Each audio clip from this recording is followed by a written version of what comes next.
In the name of Allah, the most gracious, the most merciful, may peace and blessings be upon the seal of the prophets and upon his family and all his companions. Peace, mercy, and blessings of Allah be upon you. Until now, the biggest news regarding the operation in which India is engaged within the framework of Operation Bunyad Masusak has not received the attention it deserves. I said, let's talk about that as well. There is a place in Rajuri where there are TTP defectors, fugitives, who used to be trained there for terrorism and suicide attacks. Pakistan has, in a single strike, completely destroyed that center. How many TTP defectors have been sent to hell in this operation? You will find out about this from Indian media. And in other words, they will present them to you as Kashmiris, showing that Kashmiri martyrs were killed in Pakistan's attack. But those are not Kashmiri martyrs. In reality, they are fugitive Afghans who received training there and then, via Afghanistan, entered Pakistan to carry out terrorism, having received training, weapons, and support. First of all, this is very big news. Secondly, the force that had thrown Pakistan into confusion, making it seem as if Pakistan's narrative was not prevailing on social media, has now been exposed. And this was the biggest force. This force was actually under the supervision of Ajit Doval. In fact, I just call him Doval, who is India's national security advisor. It's in all of his key people had created various fake IDs, and whenever any terrorist incident occurred in Pakistan, they would use one of their IDs to point it out, saying, now this will happen, now that will happen, and the next day it actually would happen. So a lot of Indian media and media persons used to follow these IDs and quote them further. These were almost all fake IDs, most of which were operated through bots. But all their top officials, including Ajit Doval, had fake IDs. These were at the forefront of creating and spreading fake narratives within Pakistan. Then the youth who would take over and amplify those 5,000 IDs into 500,000. They would also fabricate stories about Pakistan's political situation. And this isn't something new. It's been going on since 2011 or 2012. This forgery has now been exposed. Last night, these IDs started spreading the news that there was chaos in all major cities of Pakistan and that the port of Lahore, or rather the seaport, had been taken over. They even claimed that the seaport in Quetta had been captured. Across India, the 26 news channels picked up this story, revealing exactly which and how many channels are funded by RAW. When 26 news channels simultaneously opened fire against Pakistan, because now they only had the social media front left, which they activated, then the so-called UTS also came out in droves on social media. They started amplifying Ajit Doval's lies, and many young people, especially those in TV channels, became anxious, wondering what to do. I told them, we need to stay quiet. It's just a matter of a few hours and they will be exposed. And that's exactly what happened. They were exposed.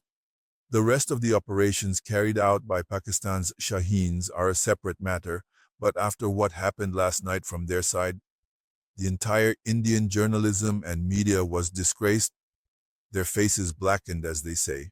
And they did this to themselves, repeatedly lying and trying to convince the world that they had infiltrated Pakistan and taken control even over Islamabad and Rawalpindi.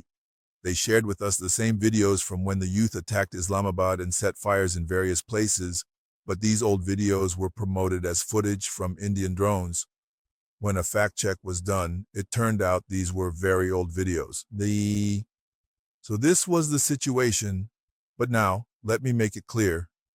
At least personally, don't expect me to raise my voice in support if any Yutia is caught anywhere promoting the Indian narrative. I will not speak up for them.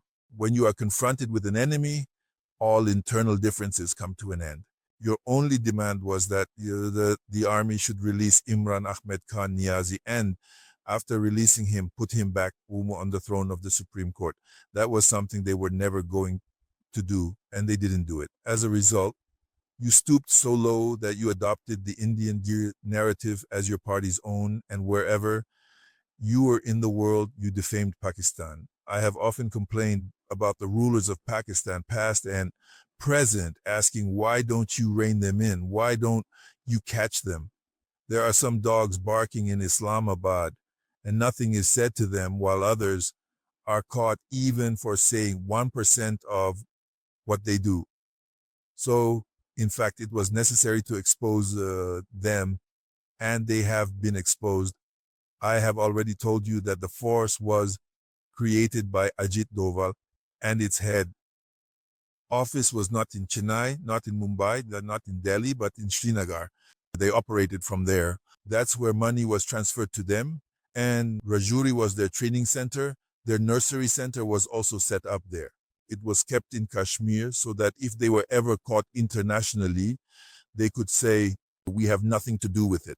Anyway, you've now become the real culprit. Now this crime will go international and will be presented there. The second thing is that India has still not released the names of the pilots of the 5 aircraft that were shot down. And if they were killed in the line of fire, fine. But if they died during that time, then their names and photos should have been released, but they haven't been. And the main reason for this is that some Israeli pilots were also killed. But the bigger issue is that those who were operating the drones, these people are incompetent, unskilled, and dumb, aren't they? These Indians, when they bought those drones from Israel, also brought along operators on hire to run them. Those operators too have been specifically targeted and struck by our JF Thunder. And India, out of embarrassment over hiding their deaths, is trying to cover it up. So they're not disclosing it. But I am sharing this news based on reliable sources, that yes, they have also been hit. Their exact locations were known, where they were sleeping and where they were staying, so all those buildings have been reduced to rubble. It's the kind of debris that will take at least 36 to 72 hours to clear away. All right, we are not happy about this war. Qatar is not pleased either. Bringing things to this level was due to the dhoti-clad, lentil-eating mentality imposed on India, which has made the situation so much worse. Even now, Pakistan's leadership is saying, you started this. We just reminded you of your place. If you want to take it further, that will be your choice.